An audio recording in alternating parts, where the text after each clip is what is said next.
Hello friend, complex number में आपका lecture 4 है। आज हम लोग एप्लीकेशन पार्ट ऑफ आर्गुमेंट करेंगे। डेट मीन्स आर्गुमेंट का यूज़ हम लोग कॉम्प्लेक्स नंबर में कैसे कर सकते हैं। तो पिछले क्लास में हम लोगों ने आर्गुमेंट निकालने के लिए आप लोगों को बताए थे। ओके, अब उसी के बेस पे हम लोग देखते हैं कुछ और एप्लीकेशन पार्ट। जैसे आपसे पोलर फॉर्म के बारे में जानिए।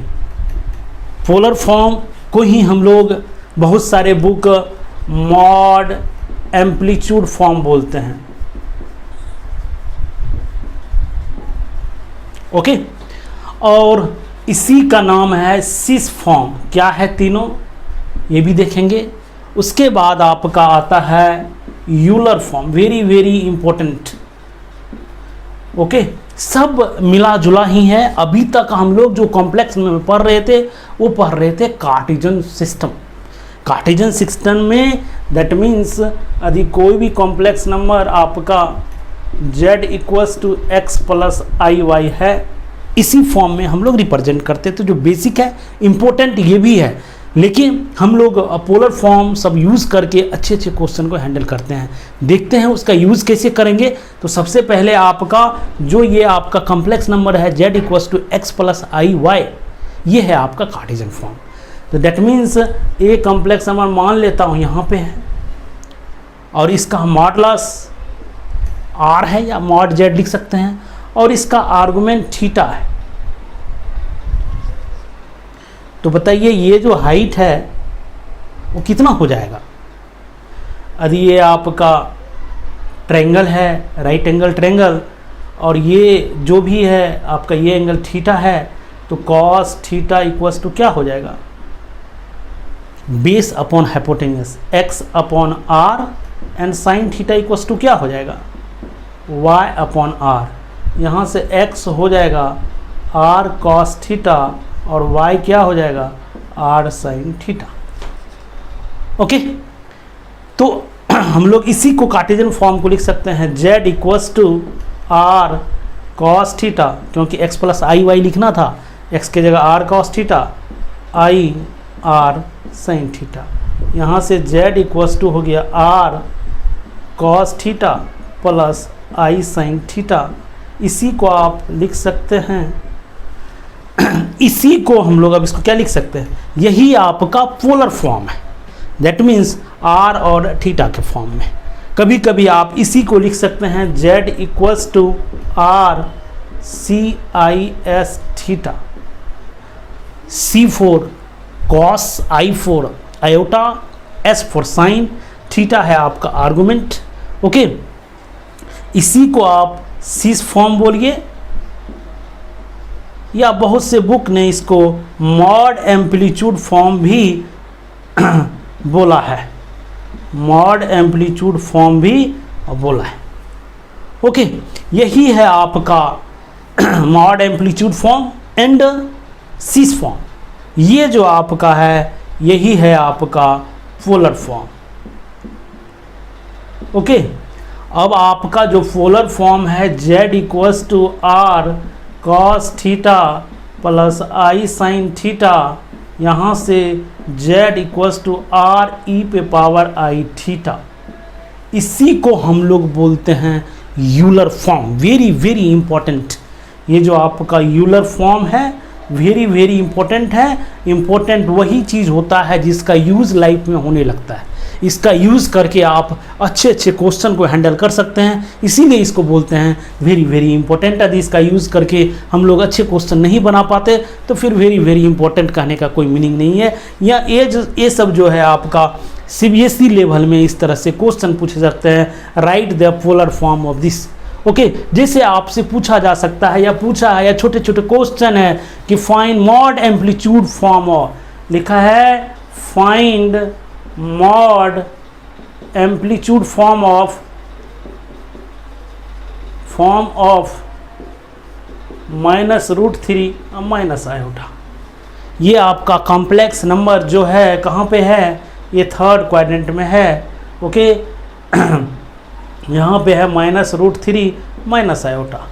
अब आपको मॉड एम्पलीट्यूड फॉर्म लिखना है तो नॉर्मली हम लोग मॉड एम्पलीट्यूड इसको लिखे या इसको लिखे बात बराबर है, जस्ट आपको दिखने में लगता है CIS का, इसको सीस फॉर्म भी बहुत जगह बोलते हैं और सीस है भी C for cos, I for iota, S for sine. तो सबसे पहले इसका आप मॉडलस निकालेंगे तो मॉडलस इक्वल्स टू क्या हो जाएगा, इसका होता है x square plus Y square plus under root, that mean real part का whole square plus imaginary part का होल स्क्वायर उसका अंडर रूट। यहाँ से आपका रियल पार्ट है -√3, उसका स्क्वायर करेंगे तो हो जाएगा 3, इमेजिनरी पार्ट है आपका -1, उसका स्क्वायर करेंगे तो 1 हो जाएगा। यहाँ से आपका r हो गया 2। अब हम लोग इसका क्या निकालेंगे, आर्गुमेंट सबसे पहले आप थीटा निकालेंगे तो tan थीटा इक्वल्स टू क्या होता है, y/x with mod sine. y कितना है -1 अपॉन -√3, यहाँ से आपका हो गया 1/√3 और यहाँ से थीटा क्या हो गया π/6। अब ये बताइए किस क्वाड्रेंट का एंगल है, ये थर्ड क्वाड्रेंट का एंगल है। तो थर्ड क्वाड्रेंट में जो आर्गुमेंट होता है तो लिखेंगे argument of -√3 minus iota equals to -π plus theta, यही होता है।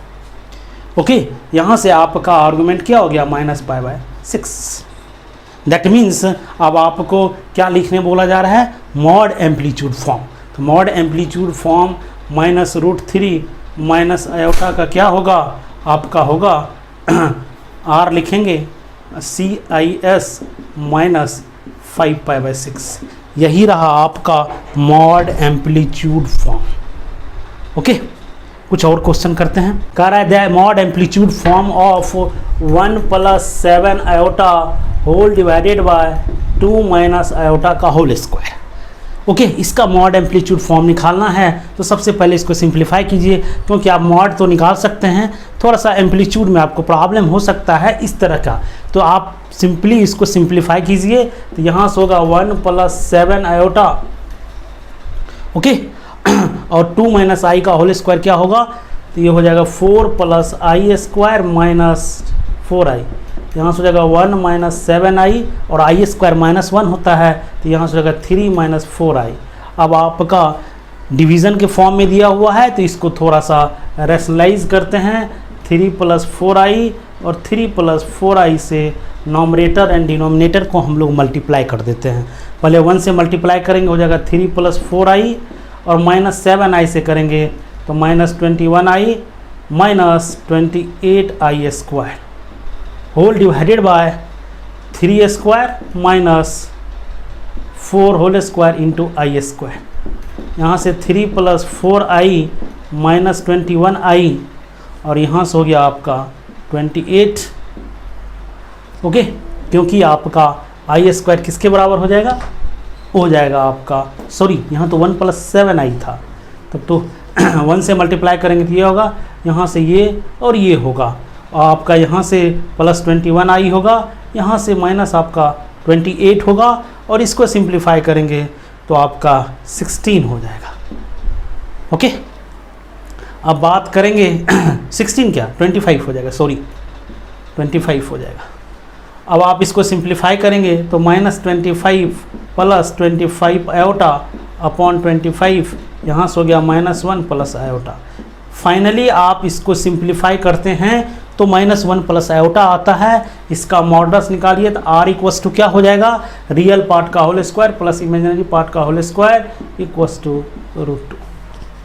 ओके, अब इसका आप आर्गुमेंट निकालिए, ये कौन सा क्वाड्रेंट का एंगल है, सेकंड क्वाड्रेंट का एंगल है, क्योंकि रियल पार्ट आपका नेगेटिव है और इमेजिनरी पार्ट आपका पॉजिटिव है। यहाँ से theta tan theta equals to क्या हो जाएगा, y/x 1 अपॉन -1 का मॉड इक्वल्स टू 1, यहाँ से हो गया थीटा इक्वल्स टू π/4।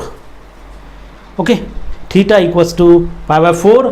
तो यहाँ से, लेकिन ये सेकेंड क्वाड्रेंट का है तो यहाँ से इसका आर्गुमेंट क्या होगा, argument of -1 + iota pi minus theta pi minus π/4 3π/4। यहाँ से आपका किस फॉर्म में लिखना है, mod amplitude form, mod amplitude form. तो ये हो जाएगा r CIS थीटा होता है। r आपका कितना आ गया, इसका √2 आ गया, CIS 3π/4। ये रहा आपका फाइनल आंसर। ओके, अब हम लोग वन मोर क्वेश्चन करते हैं। थोड़ा सा ये दो किए थे, ये सिंपल टाइप का था क्योंकि इसमें थोड़ा सा कांस्टेंट डेटा था तो बच्चे उसमें कंफ्यूज नहीं होते हैं। अब देखिए एक क्वेश्चन आपका है वेरी इंपॉर्टेंट। क्या है क्वेश्चन, थोड़ा सा देखिए ये क्वेश्चन को आप, ये वेरी इंपॉर्टेंट क्वेश्चन है आपका। इसमें आपको पोलर फॉर्म में लिखना है। तो पोलर फॉर्म में लिखने के लिए आपको सबसे पहले ये देखना पड़ेगा कि ये कौन से क्वाड्रेंट का कॉम्प्लेक्स नंबर है। तो सबसे पहले आपको 1 तो पॉजिटिव है, मतलब रियल पार्ट पॉजिटिव है, या तो फर्स्ट क्वाड्रेंट होगा या तो फोर्थ क्वाड्रेंट होगा। इसके बारे में बात करते हैं। ये जो एंगल है आपका वो क्या है, -π से लेकर -π/2 तक, ठीक है। ये होता है +π/2, ये होता है पाई, ये होता है आपका 3π/2, ये 2π। यदि इधर से आप मेजरमेंट करते हैं तो यदि इधर से मैनेजमेंट करते हैं तो ये होता है -π/2, ये होता है आपका -π। दैट मीन्स ये जो आपका एंगल है, ये एंगल है किस क्वाड्रेंट का एंगल है, ये थर्ड क्वाड्रेंट का एंगल है। थर्ड क्वाड्रेंट में tan अल्फा पॉजिटिव होता है। दैट मीन्स ये जो कॉम्प्लेक्स नंबर आपका है वो फर्स्ट क्वाड्रेंट का है। क्यों, ये भी पॉजिटिव, ये भी पॉजिटिव। इसका मॉडुलस निकालते हैं हम लोग। सबसे पहले r निकालते हैं, 1² प्लस tan² अल्फ़ा, यहाँ से क्या हो गया ये sec² अल्फ़ा, और इसका हो जाएगा r = sec अल्फ़ा मॉड। अब ये पता कीजिए ये भाई साहब पॉजिटिव है या निगेटिव। अल्फ़ा किस क्वाड्रेंट का एंगल है, अल्फ़ा आपका थर्ड क्वाड्रेंट का एंगल है। थर्ड क्वाड्रेंट में सेक क्या होता है, सेक होता है आपका निगेटिव, इसीलिए मॉड से बाहर आएगा -sec अल्फ़ा, इसका ये हो गया। अब बात करते हैं, ये रहा आपका मॉडुलस। कोई कन्फ्यूज़न नहीं होना चाहिए, कन्फ्यूज़न है तो आप डिस्क्रिप्शन में लिखिए, आपको समझाने का हम कोशिश करेंगे। और ये रहा आपका ये रहा आपका फर्स्ट क्वाड्रेंट का। इसका हमें आर्गूमेंट निकालना है। आर्गूमेंट निकालने के लिए हम लोग पहले क्या करते हैं, ये भी पॉजिटिव है, ये भी पॉजिटिव है, फर्स्ट क्वाड्रेंट में है, मान लेता हूँ आर्गूमेंट थीटा है, तो tan थीटा क्या होता है y/x tan अल्फ़ा/1, दैट मीन्स tan अल्फ़ा, ठीक है। थीटा = अल्फ़ा है, ट्रिगोमेट्री कहता है there are infinite solution are possible. लेकिन आप ये ज़रूर पता कीजिएगा कि ये जो थीटा होना चाहिए वो 0 से π/2 के बीच होना चाहिए, क्योंकि ये जो कॉम्प्लेक्स नंबर है आपका वो फर्स्ट क्वाड्रेंट का कॉम्प्लेक्स नंबर है, और फर्स्ट क्वाड्रेंट में जो होता है थीटा 0 से π/2 के बीच होता है। लेकिन आप इसको अल्फ़ा लिख लेंगे तब तो फिर प्रॉब्लम हो जाएगा। आप इसको लिख सकते हैं, कोई प्रॉब्लम नहीं है, पाई प्लस अल्फ़ा। क्यों कि tan pi plus alpha tan ही अल्फ़ा होता है, ऐसा क्यों लिखे, हम कुछ भी लिख सकते हैं। इसको आप 2 पाई प्लस अल्फ़ा लिखिए, 3 पाई प्लस अल्फ़ा लिखिए, लेकिन आपको ये याद रखना है ये और ये यदि इक्वल करते हैं तो ये आपको 0 से π/2 के बीच होना चाहिए। देखिए अल्फ़ा प्लस पाई कितना है, इसमें जैसे ही आप पाई ऐड करेंगे ये हो जाएगा 0 से लेकर π/2। दैट मीन्स इस केस में आप लिख सकते हैं थीटा = पाई प्लस अल्फ़ा। कोई प्रॉब्लम नहीं है, यदि कोई कन्फ्यूजन है तो बताइए। ओके, अब आपका आर्गूमेंट भी पता चल गया, मॉडुलस भी पता चल गया। मॉड एम्पलीट्यूड फॉर्म क्या हो जाएगा, मॉड एम्पलीट्यूड फॉर्म हो जाएगा r sec alpha sis pi plus alpha. ये रहा आपका फाइनल आंसर। थोड़ा सा दो जो क्वेश्चन किए थे उससे थोड़ा सा हटके है। ओके, अब हम लोग देखते हैं कि पोलर फॉर्म के लिखने से या यूलर फॉर्म के लिखने से हमारे क्वेश्चन कैसे आसान होते हैं। अभी कुछ दिन पहले क्या IIT JEE में एक आया हुआ क्वेश्चन है, उसको हम लोग देखते हैं। देखिए क्वेश्चंस हम लोग यूलर फॉर्म का यूज़ करके कितने अच्छी तरीके से इस क्वेश्चन को बना सकते हैं। लिखा है if z = √3/2 plus i/2 whole to the power 5 plus √3/2 minus i/2 whole to the power 5। Okay, then कह रहा है, ऑप्शन है, ऑप्शन मैं नहीं लिखता हूँ, सॉल्व करेंगे तो पता चल जाएगा। ऑप्शन में है क्या रियल पार्ट इसका पॉजिटिव है, दूसरा ऑप्शन है क्या इमेजिनरी पार्ट इसका पॉजिटिव है, तीसरा ऑप्शन ये है कि real part positive and also imaginary part positive, और चौथा ऑप्शन है real part is positive and imaginary part is negative. That means brother ये फाइनली आप इसको सॉल्व करेंगे। अब आप इसको सॉल्व करने लगेंगे, पावर 5 है, फिर तो प्रॉब्लम होने लगेगा। नहीं हो पाएगा। बताइए इसको कैसे आप पावर 5 करेंगे? यदि हम लोग बाइनोमियल थ्योरम पढ़ेंगे तो कर सकते हैं, लेकिन वहाँ भी आपको बोलेंगे नहीं कीजिए। इसको आप यूलर फॉर्म में लिखिए। यूलर फॉर्म में लिखने के लिए जो यूलर फॉर्म क्या होता है? यूलर फॉर्म आपका होता है r e⁻θ, यहाँ पे r क्या है आपका? मॉडलस, e क्या है? Exponential constant, i for iota, theta for argument. सबसे पहले इसके बारे में बात करते हैं। इसका जो मॉडलस है वो 1 है, क्योंकि रियल पार्ट √3/2 है, इमेजिनरी पार्ट 1/2 है। इसको स्क्वायर करेंगे तो 3/4 + 1/4, 1/√1। सिमिलरली इसका भी जो है आपका मॉडलस 1 है। और हम बात करते हैं आर्गुमेंट्स की। तो आर्गुमेंट्स की बात करेंगे तो देखिए यहाँ पे क्या होगा। आर्गुमेंट्स यहाँ से मान लेता आर्गुमेंट इसका एंगल थीटा है, तो थीटा इक्वल्स टू क्या हो जाएगा? tan theta equals to y/x होता है। यहाँ से हो जाएगा 1/2 अपॉन √3/2 इक्वल्स टू 1/√3। यहाँ से आपका थीटा क्या हो जाएगा? π/6। ये किस क्वाड्रेंट का एंगल है? फर्स्ट क्वाड्रेंट का। और ये किस क्वाड्रेंट का एंगल है आपका? Real part positive, imaginary part negative, fourth quadrant का एंगल है। तो यहाँ पे हो जाएगा -π/6। ओके, अब आप इसको एक्सपेंड कर सकते हैं। z को लिख सकते हैं, r कितना है? 1 के बराबर, दोनों का r 1 है। 1 e⁻i π/6 whole to the power 5 + 1 e⁻−i π/6 whole to the power 5। Okay, अब यहाँ से आप ये लिख सकते हैं e⁻i 5π/6 प्लस e⁻−i 5π/6, कोई प्रॉब्लम नहीं है। फिर आप इसको एक्सपेंड करके किस में लिख सकते हैं? सिस फॉर्म में। कैसे? e⁻θ को हम लोग cos θ प्लस i sin θ लिखते हैं। यहाँ से आपका हो जाएगा cos 5π/6 प्लस i sin 5π/6। यहाँ से हो जाएगा आपका cos -5π/6 plus i sin -5π/6। Okay, और आपको cos -θ cos θ होता है, और cos sin -θ माइनस sin θ होता है। डेट मीन्स इसमें माइनस, इसका मतलब ये बाहर माइनस आ जाएगा, ये और ये कैंसिल, और यहाँ से ये प्लस आ जाएगा। यहाँ से z equals to 2 times cos 5π/6, और cos 5π/6 किस क्वाड्रेंट का एंगल है? ये सेकेंड क्वाड्रेंट का एंगल है। सेकेंड क्वाड्रेंट में ये क्या होगा? नेगेटिव। cos 5π/6 का वैल्यू होता है -√3/2। क्या होता है? -√3/2। यहाँ से आपका होगा 2 -√3/2, ये और ये cancel, z equals to -√3। That means इसको आप सॉल्व करेंगे तो प्योरली रियल होगा, लेकिन रियल पार्ट लेस देन 0। ये आपका करेक्ट आंसर्स हैं। तो थोड़ा सा आप यूलर फॉर्म का यूज़ करते हैं तो ये क्वेश्चन आपका वेरी सिंपल हो जाएगा। ये IIT JEE में आया हुआ क्वेश्चन है। इस तरह के बहुत बार क्वेश्चन आए हुए हैं, तो आप प्लीज़, एक आपको समझा दिया गया और डिस्क्रिप्शन में बहुत सारे क्वेश्चंस हैं, थोड़ा सा इसको कीजिए। अब हम लोग देखते हैं यूलर फॉर्म का यूज़ करके लॉगरिथम के क्वेश्चन कैसे बनाते हैं। जैसे आपसे पूछा जाएगा कि find real and imaginary part of log 1 + iota, ये आपसे पूछा जा सकता है। तो इस टाइप के क्वेश्चन को बनाने के लिए आपको यूलर फॉर्म में आना ही पड़ेगा, क्योंकि log है तो इसका बेस e है।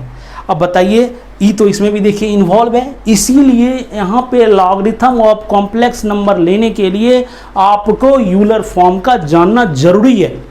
तो देखिए यूलर फॉर्म में इसको लिखते हैं। सबसे पहले 1 + आयोटा है, इसका सबसे पहले r लिखते हैं, 1² + 1² अंडर रूट, यहाँ से हो जाएगा आपका √2, और ये फर्स्ट क्वाड्रेंट का एंगल है, तो tan θ हो जाएगा y/x, यहाँ से 1, यहाँ से θ हो जाएगा आपका π/4। यहाँ से Euler form z that means 1 + iota को आप लिख सकते हैं √2 e⁻i π/4।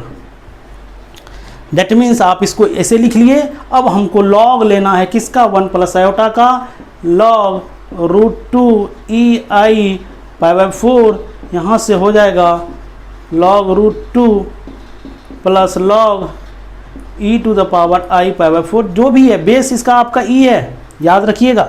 कुछ भी नहीं रहा तो बेस ई होगा, मैं लॉगरिथम में डिटेल से बताया हूँ। यहाँ से आपका हो जाएगा 2 पे पावर 1/2 लिखिए, half log 2 with base E plus I pi by 4 और log ई बेस बी से। ये आपका फाइनली इसको सॉल्व करेंगे तो होगा। डेट मीन्स इस कॉम्प्लेक्स नंबर का real part half log 2 plus imaginary part pi by 4। मतलब आपसे रियल एंड इमेजिनरी पार्ट पूछा है तो रियल पार्ट ऑफ z क्या हो जाएगा, half log 2 with base E, imaginary part of z क्या हो जाएगा, पाई बाय 4। ओके, तो ऐसे ही देखिए यूलर फॉर्म का एप्लीकेशन पार्ट्स। डी मोइवरेस थ्योरम भी आपका कॉम्प्लेक्स नंबर पे है, आप उसको दूसरे तरीके से प्रूव करते हैं, लेकिन यदि आप यूलर फॉर्म का यूज़ करें तो वेरी सिंपल हो जाएगा। देखते हैं कुछ और क्वेश्चंस के। नेक्स्ट क्वेश्चन जैसे कह रहा है कि find sine log i to the power i plus cos log i to the power i। इसका वैल्यू आपको फाइंड आउट करना है। सबसे पहले log है, log of i to the power i, that means i to the power i को आपको Euler form में लिखना पड़ेगा, तभी जाकर आप log लेंगे तो आसानी से हो जाएगा। i to the power i के बारे में हम लोग बात कर लेते हैं, ठीक है। हम लोग बेस वाला जो i है, ये वाला, इसको हम लोग यूलर फॉर्म में लिखते हैं। तो i का यूलर फॉर्म में लिखेंगे तो इसका मॉडुलस कितना हो जाएगा, 1, और argument of iota pi by 2। That means ये जो कॉम्प्लेक्स नंबर नीचे वाला i है, इसको आप लिख सकते हैं r इंटू ई पे पावर i, थीटा पे पावर i लिखेंगे। तो यहाँ पे आपका r कितना है, r आपका 1 है, और argument E I pi by 2 whole to the power i। यहाँ से हो गया आपका ई पे power i pi by 2 into I, यहाँ से हो जाएगा ई पे I square into pi by 2, that means E पे पावर माइनस पाई बाय 2। ये रहा फाइनल आपका i to the power i को एक्सपेंड करोगे e to the power minus pi by 2 होगा, और जिसका log लेंगे आप log e to the power minus pi by 2, तो आपका माइनस पाई बाय 2 होगा। दैट मीन्स ये जो है वो किसके बराबर है, माइनस पाई बाय 2 के बराबर, और ये भी माइनस पाई बाय 2 के बराबर। Sine minus pi by 2 plus cos minus pi by 2, ठीक है। Sine minus theta minus sine theta होता है साइन पाई बाय 2 कितना हो जाएगा आपका ये हो जाएगा आपका -1 के बराबर, और cos minus theta cos theta है तो कॉस पाई बाय 2 0, आंसर होगा आपका -1। ओके, इसको आप सिंप्लीफाई करेंगे तो -1 होगा। ओके, तो फ्रेंड लास्ट क्वेश्चन हम लोग करने जा रहे हैं, वेरी इंपॉर्टेंट है आपका, लेकिन आप जितना प्रैक्टिस करेंगे उतना ही अच्छा होगा। मैं तो आपको इम्पोर्टेंट क्वेश्चन और कॉन्सेप्ट क्लियर कर रहा हूँ कि किस तरीके से ये टॉपिक आपके लिए इम्पोर्टेंट है। देखिए लास्ट क्वेश्चन है, देखिए लास्ट क्वेश्चन आपका क्या लिखा हुआ, i to the power i to up to infinity equals to x plus I Y. Okay, अब आप इस चीज़ को छिपा लें तो ये जो नीचे ऊपर में बचा हुआ टर्म है और ये भी आपका इन्फिनिटी टर्म है, एक टर्म गायब हो जाने से इसमें कोई फ़र्क नहीं पड़ता है। दैट मीन्स ये जो लिखा हुआ है वो इसी के इक्वल है, तो आप इसको लिख सकते हैं i to the power x plus I Y equals to x plus I Y. अब हम लोग क्या करते हैं, ये जो नीचे वाला i है इसको हम लोग पोलर फॉर्म में लिखने का कोशिश करते हैं। ये जो i जस्ट अभी लिखे हुए हैं कि i किसके बराबर होता है, ये होता है। ओके, क्योंकि ये जो i है इसका मॉडुलस 1 है और आर्गुमेंट पाई बाय 2 है, यहाँ से e I pi by 2 x plus I Y equals to x plus I y. यहाँ से e पे power i pi by 2 x into e पे power i pi by 2 i Y equals to x plus I y. यहाँ से इसको लिख सकते हैं e पे पावर i थीटा क्या होता है, cos theta plus i sine theta. अब इस आई स्क्वायर को क्या लिखेंगे -1, यहाँ से हो जाएगा ई पे power minus π/2 into Y X plus आई वाई। ये आपका पॉजिटिव नंबर है, सबको पता है ई पे पावर एनीथिंग चाहे पॉजिटिव हो नेगेटिव हमेशा ये पॉजिटिव होगा। तो हम दोनों साइड मॉडलस ले लेते हैं, तो इसके मॉडलस पे कोई फ़र्क नहीं पड़ेगा, ई माइनस π/2 वाई हो जाएगा और इसका मॉडलस क्या हो जाएगा cos square π/2 x plus sine square π/2 x under root equals to x square plus Y square under root. ये आपको 1 के बराबर होगा, 1 का अंडर रूट 1 होता है, यहाँ से होगा e minus π/2 into Y x square plus Y square under root. अब हम लोग क्या करेंगे, दोनों तरफ स्क्वायरिंग कर देंगे, तो X square plus Y square ये हो जाएगा ई पे पावर माइनस पाई वाई।